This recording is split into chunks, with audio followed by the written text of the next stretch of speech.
candles too. You can hand pour your own custom scented candle. Here at Brown House Candle Company, we provide the custom scents.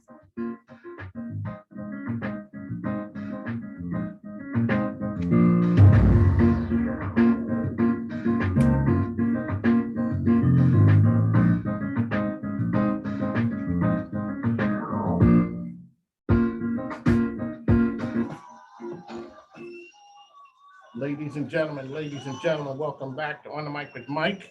It is the premier business radio program around. I'm the host, Mike King. I appreciate you being here with us. We're coming to you from the Choice with WQCM. That is 105.3. This is part of the Mike King Biz Radio Network, which is ESPN Richmond 106.1 every day from 5 to 7 a.m. The Choice 105.3. That's here. That's where I'm. This is my home, 2 to 3 every day, as well as International Business Coach Radio. We are business radio, but we talk about business and life and everything in between. We talk because we understand that business can help society be better. And that's what we do every day.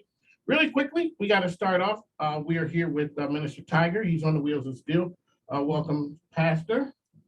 Hey, what's up, Mike? All right, really quickly, so I'm in G-Man fashion. Yeah, oh yeah, we got to give a shout out to loyal listeners. That's for sure. So the ladies down there at G-Man Fashion, taking really good care of me. They always play the station every time I'm in there. So, God, well, we got to give a huge shout out. They have wonderful clothing. I know we're after Easter, but you know what? Keep on buying and supporting great fashion because you can find them right there on Southside Plaza, G-Man 2. You can look them up at G-Man Fashion RVA. Location is right there, 600 West Southside Plaza Street, Richmond. Right here on Southside, 23224. Shout out to all the loyal listeners for giving a special highlight to G-Man. All right, ladies out there, thank you for taking care of me when I was in. They're like, oh, you're Mike King. Yeah, well, thank you. So what we do is we appreciate you guys listening. The show is action-packed. We're coming to you from the Choice. If you'd like to talk to us, give us a shout, 804-638-3419. Mike King in studio here. Minister Tiger's on the wheels of steel. We got a couple guests, friends of the family who were in. Elva Belsches is back with us. I'm not exactly sure what she is. She's an author, she's a historian, a genealogist, something, but she knows a lot about history, and she's going to talk to us about the pandemic of the Spanish flu. I'm not sure what she's going to talk about. But okay, also with us is my partner, the leadership doc, Dr. Heather Williamson is here. She's a radio program on ESPN with me. She is our leadership doc. Ladies, welcome. Thank you very much for having us. Thank you for having All right, Elva, really quickly, let's go with the elevator pitch, who you are and what you do. I multitask, but my calling is as an educator. So I am a Hamptonian and I joined the faculty at 24 years old and taught nurses. And then I came back home to Richmond and graduated from the Medical College of Virginia's pharmacy school. So, but the calling is as an educator. So that undergirds all that I do, whether I'm talking about how the body works or medications or history, it's all relative. It's my calling, like my parents before me. So I'm here today likely because it's around the 20th anniversary of the publication of my book, Black America Series, Richmond, Virginia. Okay. And it's a pictorial, and my calling is to amplify and expand the narratives relative to our stories. Oftentimes we hear the tough stuff and the horrible things, but we need to talk about the progress and the outstanding contributions in spite of the impediments. And so that's what I try to amplify in my presentations and documentaries in the works. And as a result of answering that call in 1999 from pharmacy, although I remained a licensed pharmacist, it's carried me to places I never would have dreamed of. So I've gone to, being awarded money for my own documentaries to working on Steven Spielberg's Lincoln under Academy Award winner Rick Carter. So you can see my work in the film without ever leaving town. You can see my work in the film and even in the 2-minute promo. So I love students and I love to sit at the feet of the elders because a lot of our history cannot be found in books. So that's my calling. That's your calling. All right. We're going to touch base. We're going to come back to you with that stuff. Dr. Heather is with us. She is a leadership doc. Dr. Heather, let's get the elevator pitch who you are and what you do. Well, I'm a social psychologist with a focus of leadership. I got my PhD from VCU, Virginia Commonwealth University, and I work with leaders who are trying to overcome their performance challenges with their employees and help them become more effective in what they do. And I help them lower their stress levels, increase their free time, which is really important these days, and also help them increase their profits by 20 to 30%.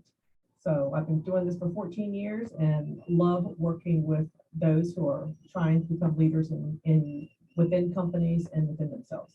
Really quickly, so Doc, we're going to come back to you, Elva. Let's talk really, so we're going to have to touch on some things because we got to keep things moving. Really quickly, so give us the history when you talked about businesses in Jackson Ward and going forward, not just in Jackson, but even like the hospitals, you had talked about the number of hospitals. Absolutely. You know, with the end of slavery in 1865, we're able to unleash so many of our creative talents, and education became a little more universal.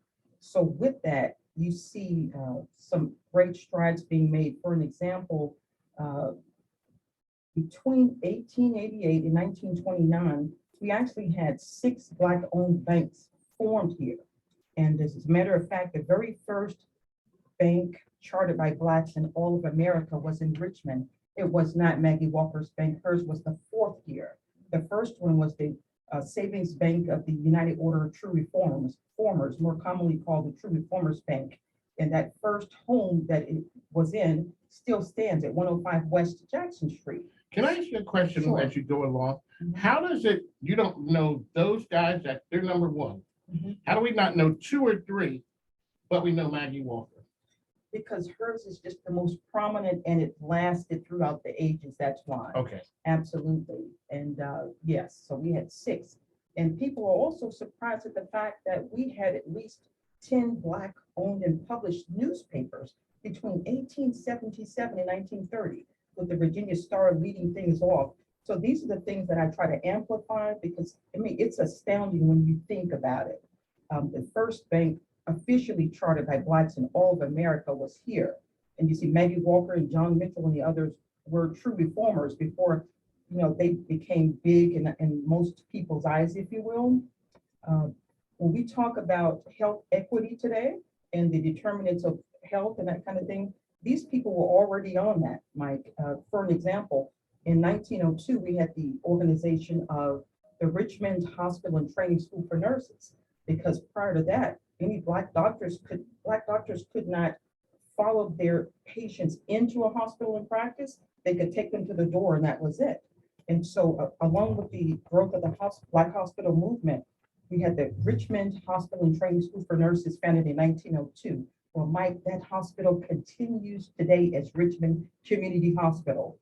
Less than 10 hospitals are around today that were founded as Black hospitals. We had not 1, but 2 Black-run hospitals in Jackson Ward alone in 1905. And so these people were on it, both men and women.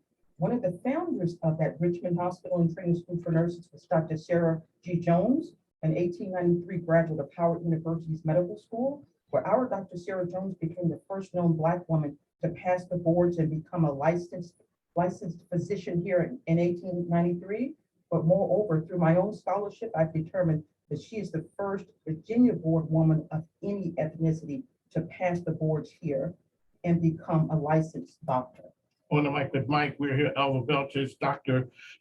Heather's with us as well. So Dr. Heather, when we talk about people who were doing things like this from a leadership perspective, how do you think leaders are doing that in a time when no one has given them the roadmap? What's your thought on how you go in and help businesses transform? What happens when you see a business maybe doesn't start off with that? They don't even know what they're doing. They're just going forward. Well, I think a lot of people who become entrepreneurs and, you know, think about the time back then, there, like you said, Mike, there was no roadmap. They had a passion for what they wanted to do. They had they knew their why, what their purpose was going to be, and they figured out through trial and error what worked and what didn't work. And with today, I think that when it comes to trying to figure out what they're doing, it's really we have mentors today who have been through the trenches. And a lot of people who become entrepreneurs, they also have been in the job. They work for corporate America and they've just decided, hey, I can do this better on my own. And so they started their own company. Now, the biggest challenge they have is that they're great doers, whatever skill that they were doing before, whatever product they were producing or service they were providing, but they've got to figure out how to do the business part, how to manage people, how to manage the books. So it's a learning process. It's funny because back then we have processes in place, but people were doing things back in those days where you were the first, you were the trailblazer. Okay, let's touch on the Spanish flu and how that compares now to the pandemic that we're in. Elva Belsches is here with us right here. Mike King, Elva Belsches, Dr. Heather, she is our leadership doc. She's here with us. Okay, drop some knowledge on us when it comes to that. Okay, when it came to this Spanish influenza, of course, it was a massive pandemic. The John Marshall High School for Whites was turned into an emergency influenza hospital. Blacks were relegated to the basement wards. Of course, the patient population outgrew that basement ward. So Maggie Walker and others prevailed upon Governor Westmoreland Davis to turn the Black Baker School in Jackson Ward into an emergency hospital for Black patients. And they did so, but this is the part that is so powerful. It was staffed by Black doctors and registered Black nurses. And what they accomplished was stellar. Even the Westmoreland Davis had to give them their props in the newspaper. I mean, you had these brilliant Black doctors. The chief of staff was Dr. William Hughes, a gifted surgeon, and his story is incredible. Also, he lived right there in Jackson Ward, and they were able to, with a lot fewer resources, come out in grand fashion. And so that was a feather in the cap of the Black medical people. Now, one thing I'll tell you that was not quite fair, the doctors and even white medical students from MCV and UVA were paid for their services at the John Marshall Emergency Hospital. Those Black doctors, in addition to working their other jobs, were volunteered to staff that emergency hospital while it was open. Everything was shut down just like we had shut down 2 years ago. Yes, but they were stellar in what they did in their leadership. One of Mike Elva Belsches is here.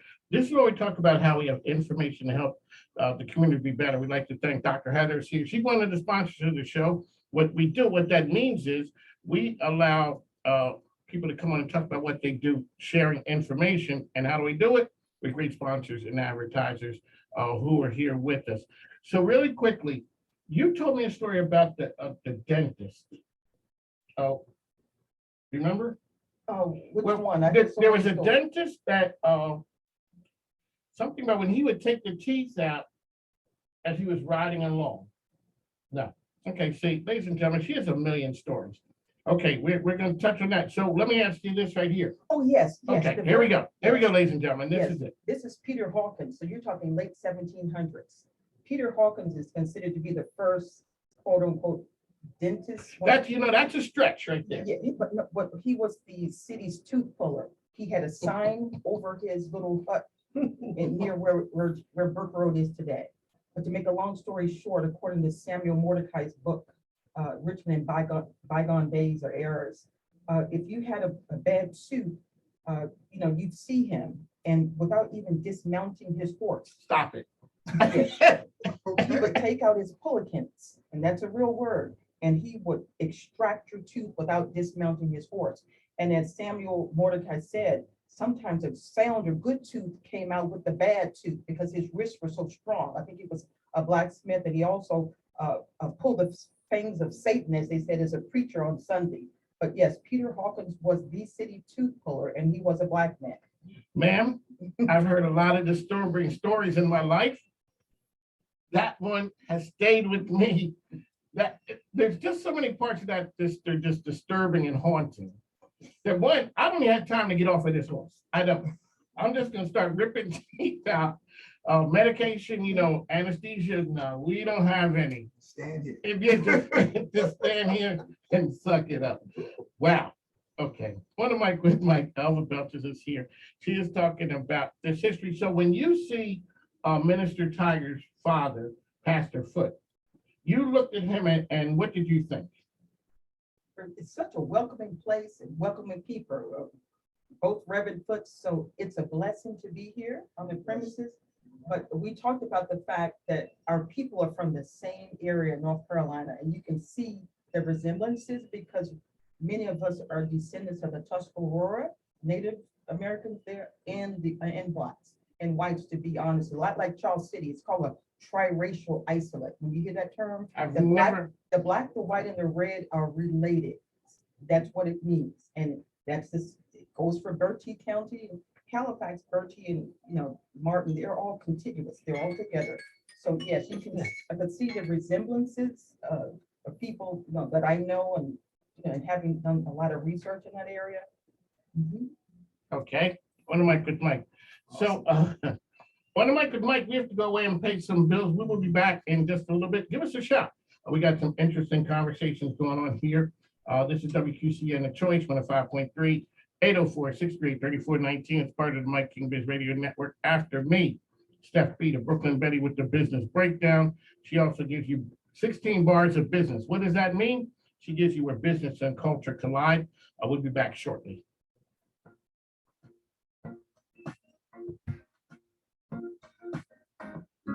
Ladies and gentlemen, welcome back to the Mike with Mike, the best business radio program around once again. Hey, we're going to give a shout out to our good friends over at Anoma Beauty. They are sponsors of the show, so make sure you go check them out for all your beauty care supply products. They're out there doing some really cool things, as well as the good friends over at G-Man Fashion. Minister Tiger, really quickly, man, give us an idea what's happening here at the church. Oh, I'll tell you, some quality interviews is happening right now at the church, sir. That's what I see happening. We got, you know what? The historian, the doctor, the entrepreneur, photographer that just walked in. It's amazing. The quality of interviews that you bring to Choice 105. People just showing up. I mean, I tell people when I'm over at ESPN, that's corporate. Right. It's not corporate here. Oh, this is fun. This is fun. People showing up. All right, so here we got Minister Tiger, Elva Belsches is here. Dr. Heather, she's our leadership doc. All right, and now a new friend just came into the building. Introduce yourself, ma'am. Salutations. Wait 1 second. Hit it again. Salutations. Sorry. There we go. There we go. Excellent. Oh, I can hear everything. This is fantastic. Salutations, everyone out there. Welcome to The Choice. My name is Regina Frazier. I'm a PhD student at Virginia Commonwealth University, and I work with the Sister Card Club, a nonprofit organization helping young girls. Have you ever done radio before? I have not.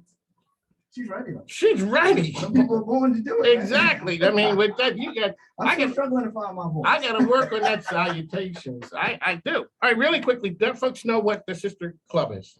The Sister Card Club is an organization really focused on helping young girls become their best selves. The founding director, her name is Miss Linda Faye Newton, and she has been working with young girls since, I believe, 2016. And she has a young cohort of girls that she ushers through, particularly focusing on Gilpin Court in Richmond, Virginia, and the girls who are in that community there. So just helping them with etiquette and really self-worth and value, which is just something that is extremely important with our youth, boys and girls. But she particularly focuses on the youth of our young girls in Gilpin Court and hopes to expand to work with young men. There you go. And how can people find you guys out there? Oh, you can definitely find us at www.sistercardclub.org. And we're constantly looking for volunteers to help support the efforts of the future of these young people. Well, you come to the right place because our crew is tight. We have some rock stars who roll with us. They believe that business can help society be better. So once you're in the mix, you're in. That's the way it is. Dr. Heather, am I correct?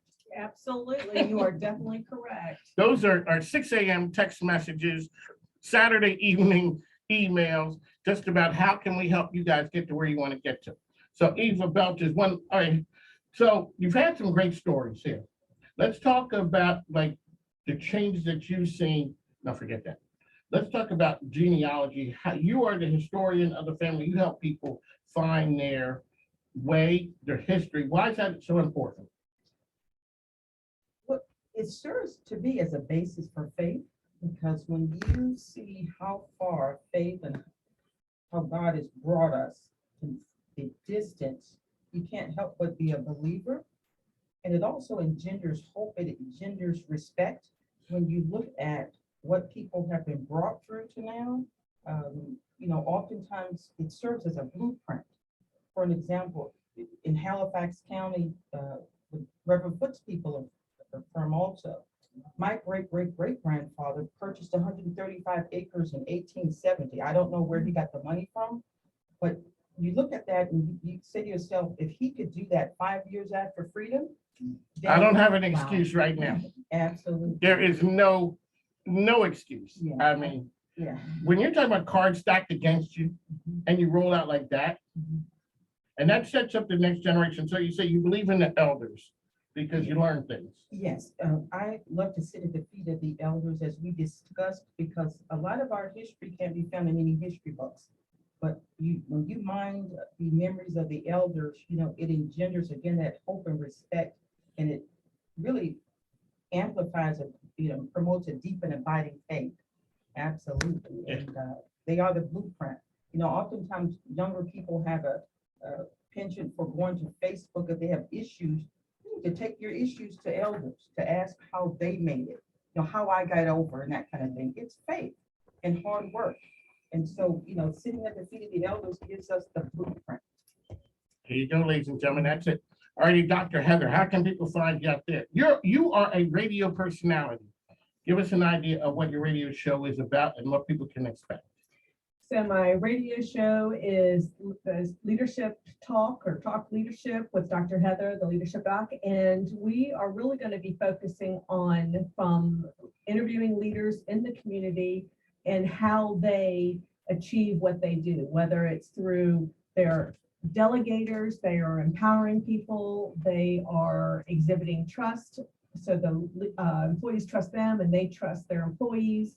So it's really also including, do you have a vision? Are you communicating that vision? And how are you encouraging everyone to buy into that vision? So it's going to cover a range of topics, and it's going to be informative because I'm a person that likes to, I'm a doctor, PhD, but I totally respect research. I just don't like doing research. I don't. But spoken to a doctoral student right now. Knee It's in the midst. deep in research. I jumped through all the hoops. I did it all. But I'm a doer. I like to have specific examples and things and strategies on how to get results. So that's kind of where my focus is. And that's what I hope to give in this show. That's right. And that's why I roll with them. All righty, the Sister Card Club. We are going to be rocking with them to help them get to where they need. One last time, how can they find you out there? They can definitely find us for the Sister Card Club at www.sistercardclub.org. All right, Elva, Belsches. There's so I'm many. on the internet. Just Google her. When you get to a certain, people. that is true. Yeah, it's ELVATRICE, and the last name is spelled BELSCHES. And you can leave a message at the Black History Museum, or I'm at belchesie@prodigy.net. Every time I talk to her, that's the best part about just getting people's stories. I'm still concerned about the dentist man. That's A. Let me add an Okay. extra bit about the dentist. Even though Mr. Hawkins was in the late 1700s, the founding father of the National Dental Association was a Richmonder, Dr. David Arthur Ferguson. And so when we talk about collectivism and leadership, I can take you to one block, Maggie Walker's block in 100 East Lee Street. And on that block, you had 2 or 3 men who served as presidents of the National Medical Association and the NDA, or the National Dental Association. But our DA Ferguson was the founding father. And if you've ever wondered why we have these collateral organizations like the AMA, American Medical Association, NMA, it's because of the exclusionary practices, moons ago. So now, we are still our greatest advocates, and that's why you still have the National Bar Association, the American Bar. So these are things that I speak to on tours. If you want the deepest tour of historic Jackson Ward, ask for me. That's what you do, ask for her. That's why I keep bringing her back, ladies and gentlemen, because it's informative. So we got to run right now. We're making way for Steph B. It's on the mic with Mike. You can follow me on all social platforms. Hashtag Mike King Biz and hashtag on the mic with Mike. We're at the choice. This is where we rock from 2 to 3. We'd like to thank them for hosting. We got to run. As I always say, the microphone ain't free. Plus my grandkids need stuff. We got to go. Take care.